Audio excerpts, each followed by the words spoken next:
ज़्यादा टेस्टी बनती है और कम समय में बन कर के तैयार हो जाती है। तो यहाँ पर मैंने 1 किलो अंगूर लिए हैं और अंगूर आप कोई भी वैरायटी के ले सकते हैं।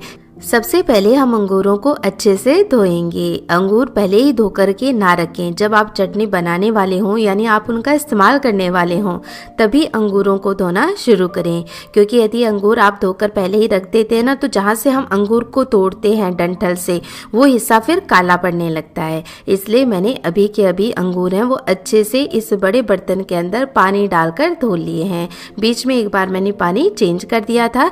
तो जब अंगूर अच्छे से धुल जाएं तो इनको पानी से निकालकर हम डायरेक्ट डालेंगे एक ग्राइंडर जार के अंदर।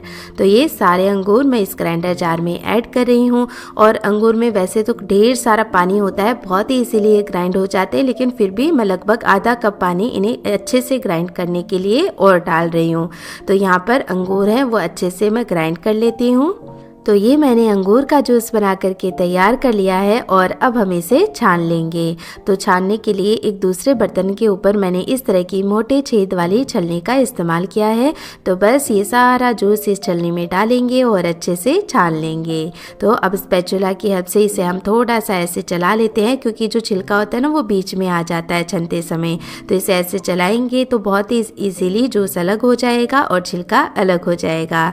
इस छिलके को हम डिस्कार्ड कर देंगे और अब इस बचे हुए जूस में हम ऐड करेंगे 1 चम्मच कॉर्नफ्लावर। तो कॉर्नफ्लावर से जो चटनी बनेगी वो थिक भी होगी और उसका बहुत ही अच्छा ग्लेज आएगा चटनी में और खाने में चटनी और भी ज़्यादा टेस्टी हो जाती है। तो यहाँ पर कॉर्नफ्लावर को हमने अच्छे से मिक्स कर लिया है और अब लेंगे एक पैन और पैन में ऐड करेंगे 1 कप गुड़। तो इस चटनी को मीठा करने के लिए 1 कप गुड़ सफिशिएंट है, यानी आप 1 किलो अंगूर की चटनी बना रहे हैं तो उसमें 1 कप गुड़ का इस्तेमाल करें। हम ये चटनी बिना चीनी के बनाएंगे, इससे ये चटनी काफ़ी ज़्यादा टेस्टी भी होती है और हेल्दी भी होती है। 1 कप गुड़ में हमने 1 कप पानी डालकर गुड़ को मेल्ट कर लिया है। तो बस यहाँ पर हमें कोई चाशनी वगैरह नहीं बनानी है, गुड़ को हमें अलग से मेल्ट करना है ताकि हम इजीली इसे छान पाएँ। तो यहाँ पर गुड़ बढ़िया से मेल्ट हो गया है। तो इसे कर देते हैं साइड में और एक दूसरी कढ़ाई लेकर इसमें 1 से 2 चम्मच तेल गरम कर लेंगे।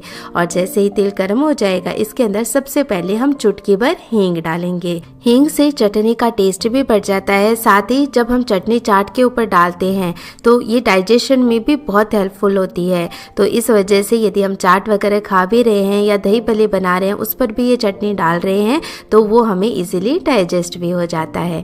अब जो हमने गुड़ मेल्ट करके रखा था उसे छानते हुए हम इस कढ़ाई में ऐड कर लेंगे। थोड़ा समय से चला लेती हूँ।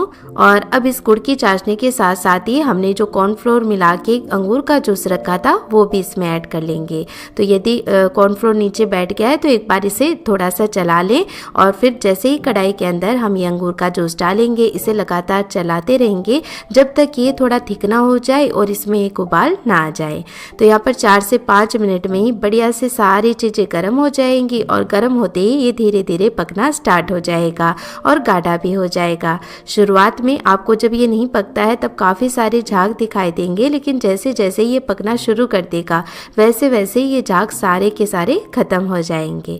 इमली की चटनी जब हम बनाते हैं तो उसमें इमली को साफ करना, उसके बीज हटाना, उसके रेशे अलग करना, ये काफ़ी सारा झंझट हमें करना पड़ता है। यानी जितने में हम इमली साफ करते हैं उसे गलाते हैं उससे बहुत ही कम समय में ये अंगूर की चटनी बन करके तैयार हो जाती है और आपको टेस्ट से कोई भी कॉम्प्रोमाइज़ नहीं करना पड़ेगा, ये मेरी गारंटी है। तो आप ज़रूर से एक बार ये चटनी बनाना, आपको बहुत पसंद आएगी। तो देखिए 4 से 5 मिनट हो गए हैं मुझे इसे पकाते हुए। तो अब आप देख सकते हैं ये काफ़ी थिक हो गया है और साथ ही झाग भी सारे ख़त्म हो गए हैं।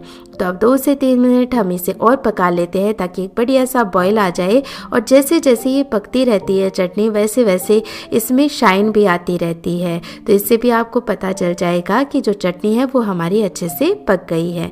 अब इसमें हम डालेंगे कुछ पाउडर मसाले और पाउडर मसाले डालने के बाद 4 से 5 मिनट इस चटनी को और पका लेंगे ताकि वो भी अच्छे से इस चटनी में घुल मिल जाए और पक जाए। मसालों में हम लेंगे 1 चम्मच भुने हुए जीरे का पाउडर, 1 चम्मच लेंगे सौंफ का पाउडर, और यदि आप सौंफ का पाउडर नहीं लेते हैं तो जिस समय हमने हींग ऐड की थी तेल के अंदर उस समय आप साबुत सौंफ भी ऐड कर सकते हैं।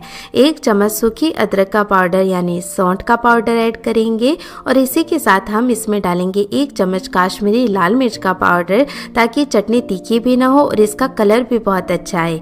इसी के साथ थोड़ा सा तीखापन लाने के लिए हम 1 चम्मच इसमें काली मिर्च का पाउडर ऐड करेंगे, और चटनी को एक्स्ट्रा चटपटी बनाने के लिए इसमें 1 चम्मच आमचूर का पाउडर या फिर चाट मसाला ऐड कर लें। इसी के साथ इसमें आधा चम्मच डालेंगे काला नमक, और स्वाद के अनुसार नॉर्मल नमक डालकर सारी चीजों को बढ़िया से मिक्स कर लेंगे।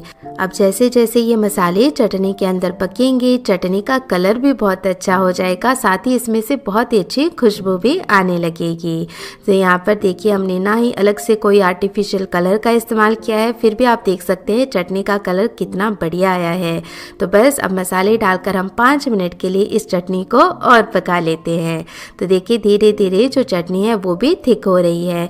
तो हमें हल्की सी थिक चटनी चाहिए, बहुत ज़्यादा थिक भी इसे नहीं करना है, क्योंकि जब चटनी रूम टेम्परेचर पर आती है तो ये थोड़ी और थिक हो जाती है।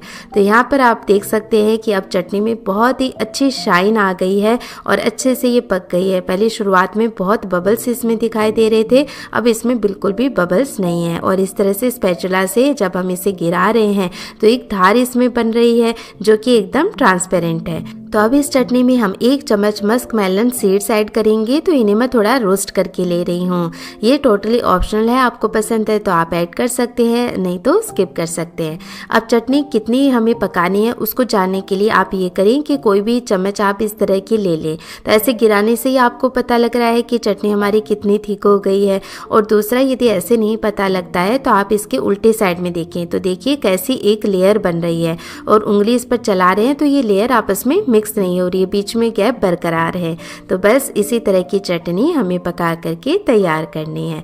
तो गैस का फ्लेम मैंने ऑफ कर दिया है और ये रोस्टेड मस्क मेलन सीड्स मैं इसमें ऐड करके बढ़िया से मिक्स कर रही हूँ। तो त्योहारों पर हम सब बहुत बिजी हो जाते हैं, एक्स्ट्रा कई चीज़ें भी हमें खाने के लिए बनानी होती हैं, खास करके होली और दिवाली जैसे त्योहारों पर। तो ये कुछ ऐसी चीज़ें हैं जिनकी तैयारी हम पहले ही करके रख सकते हैं और ऐन वक्त पर इनका भरपूर फ़ायदा उठा सकते हैं। और इस एक चटनी से हम कई तरह की चाट भी बना सकते हैं, चाहे तो समोसे कचौरी के साथ भी इस चटनी को सर्व किया जा सकता है। तो ये लीजिए फ्रेंड्स, हमारी चटपटी अंगूर की चटनी बनकर के तैयार है। इस चटनी को अच्छे से ठंडा करके किसी भी एयरटाइट कंटेनर में लंबे समय तक स्टोर भी किया जा सकता है। तो फ्रेंड्स, कैसा लगा आपको चटनी बनाने का ये नया आइडिया, प्लीज़ मुझे कमेंट करके ज़रूर बताएं। और यदि चटनी बनाने की ये नई रेसिपी आपको पसंद आई है तो प्लीज़